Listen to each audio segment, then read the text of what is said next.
माननीय सदस्य सुश्री सयोनी घोष जी। धन्यवाद अध्यक्ष महोदय, आपने मुझे बोलने का मौका दिया। मैं अपनी पार्टी की भी आभारी हूँ फॉर दिस अपॉर्चुनिटी।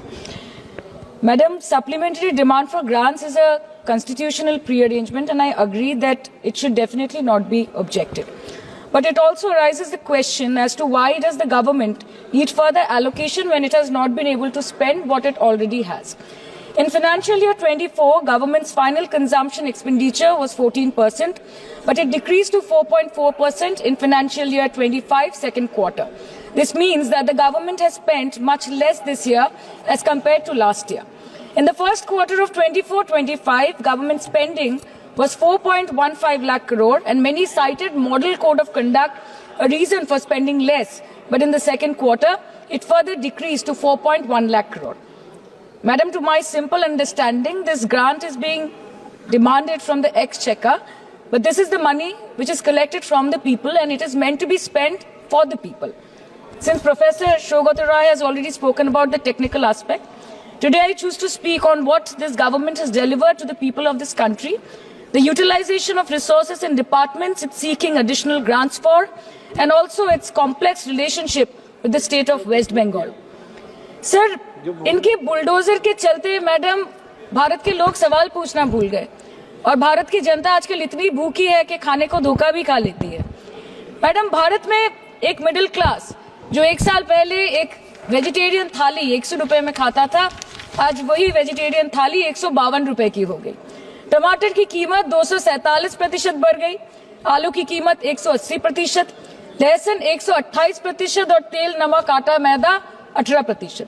पहले आम आदमी पॉकेट में पैसा लेके बाजार जाता था और थैली भरकर सामान लाता था, लेकिन अमृत काल में आदमी थैली भरकर पैसा लेके जाता है और पॉकेट में आलू, टमाटर, प्याज लेके घर वापस आता है। सर, माननीय वित्त मंत्री ने पहले कहा था कि बहुत हो गई महंगाई की मार, अब की बार मोदी सरकार, और आज उनके विचार में inflation is an international problem, महंगाई एक अंतरराष्ट्रीय समस्या है। तो विश्व गुरु, विश्व बंधु इस अंतरराष्ट्रीय समस्या का समाधान क्यों नहीं कर पा रहे हैं?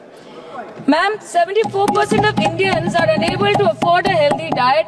The household savings have plunged to a 50-year low. Around 48% of the households in this country are facing a financial crisis क्योंकि उनका खर्चा उनकी कमाई से ज्यादा है. The economic inequality in India is a 100-year high. The country's GDP growth rate for the second quarter 24-25 decreased to 5.4%, which is the lowest in 2 years. The government's total debt has reached a staggering 176 lakh crore and the total debt is expected to soar up to 185 lakh crore by the end of the financial year.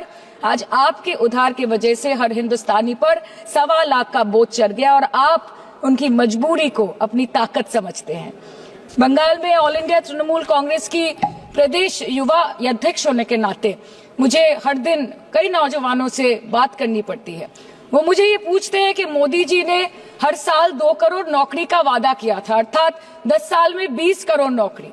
उन नौकरियों का क्या हुआ, उन वादे का क्या हुआ? मैं बस उन्हें यही कह पाती हूँ कि पत्ते तो झड़ते हैं, उठाता है कोई कोई, वादे तो सभी करते हैं, निभाता है कोई कोई।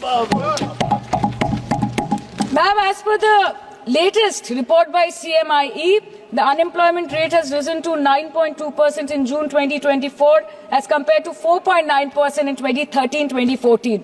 Female unemployment rate is much higher at 18.5% in June 2024 as compared to 7.7% 2013-14. Around 37% of working women are unpaid. In rural areas, this figure is at a horrific 43%.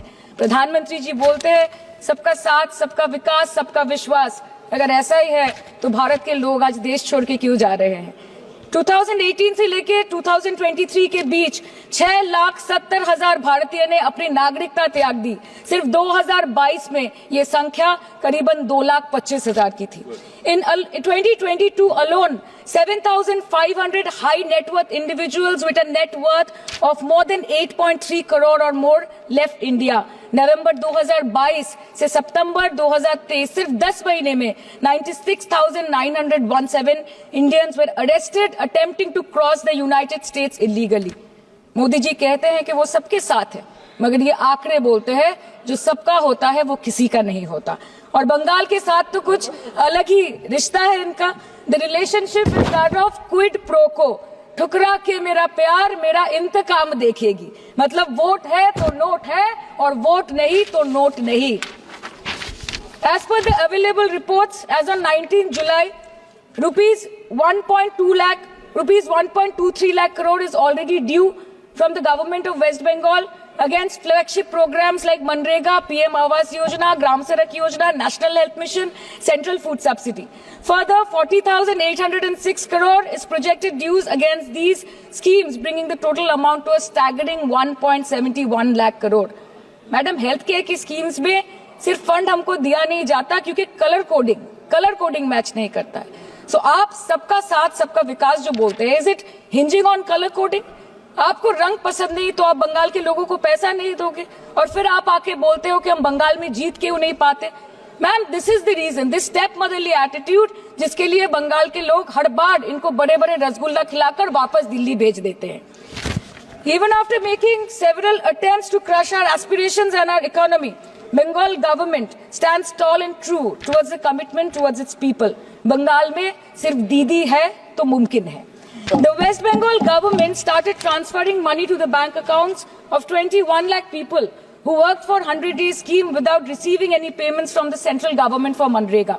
Even before Ayushman Bharat, in Bengal, Shastra Shati, a cashless scheme was launched, providing treatment cost up to 5 lakh for per person belonging to any strata of the society. आज कलकत्ता के किसी आलिशान private hospital में जहाँ पे एक अमीर आदमी की चिकित्सा होती है, वही बगल वाले बेड में एक गरीब मजदूर, एक गरीब किसान की भी ट्रीटमेंट होती है। यही है ममता बनर्जी का विकास। और आपके अमृत काल में the cost of medical treatment has been doubled in the last 5 years।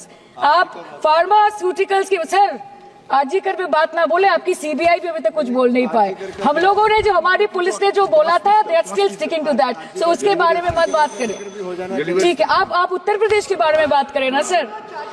Sir, medical inflation is at 14%। Regularly लिए जाने वाले दवाइयों की कीमत 50% बढ़ गई।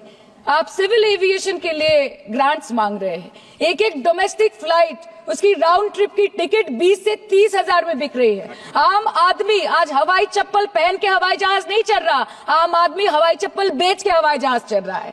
You are demanding funds for education but conveniently ignoring the fact that 11 lakh children have dropped out of school according to your own data. आज भारत में सिर्फ 47.51% स्कूलों के पास कंप्यूटर की फैसिलिटीज है और उसमें 9% के पास internet connection. In law and justice, you are not been able to provide legal aid to more than 1% of the eligible population. In public enterprises, 5.1 lakh public sector jobs have disappeared in the last 10 years. Railway में करीबन 2.5 lakh post बाकी हैं और उसमें से vacancy है in critical safety categories. नए भारत में आजकल ट्रेन पटरी के ऊपर कम और पटरी के बाहर ज्यादा चलती है। मुझे दुख लगता है इस सदन में ये कहते हुए मैडम कि मैंने अपने लोकसभा क्षेत्र जादवपुर लोकसभा क्षेत्र के लिए एक बारुईपुर कोबी सुभाष मेट्रो एक्सटेंशन की मांग की थी। मुझे डिपार्टमेंट से ये चिट्ठी मिली जिसमें उन्होंने लिखा है that this project is not economically viable and this project is unremunerative. तो आपको अगर सब जगह से पैसा चाहिए तो मुझे ये बात समझ में नहीं आती कि लोग खुद के लिए आपको वोट देते हैं कि आपके फायदे के लिए वोट देते हैं। मैं आपको इतना ही बोलना चाहती हूँ, दिस वाज द रीजन, अपने प्रॉफिट के लिए आज इन्होंने सीनियर सिटीजन का कंसेशन भी बंद कर दिया और सीना ठोक के ये बोलते हैं कि 2022-23 अर्थ वर्ष में हमने 15 करोड़ वरिष्ठ नागरिक से 2242 करोड़ कमाए। धन्यवाद माननीय सदस्य। मैं 2 बात और बोल के खत्म कर दूंगी कि लोकसभा पे खर्च करके क्या फायदा मैडम, जब यहाँ पे विपक्ष को बोलने का अधिकार ही न हो। लोकसभा के लिए भी तो ग्रांट मांगा है ना मैम। और अभी सर बोल रहे थे कि बेटी बचाओ बेटी पढ़ाओ, तो 10 साल पहले मोदी जी ने लॉन्च किया था, लेकिन उसके 80% पैसे सिर्फ पब्लिसिटी और मार्केटिंग और एडवर्टाइजमेंट में खर्च कर दिए। आपके उत्तर प्रदेश, मध्य प्रदेश, राजस्थान में ना बेटी को पढ़ा पा रहे और ना बेटी को बचा पा रहे। बंगाल आए और देखिए कि ममता बनर्जी ने विधानसभा में अपराजिता एक्ट में बिल पास किया है, कन्याश्री किया है।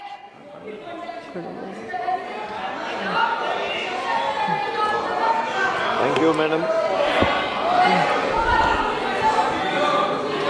Thank you, madam.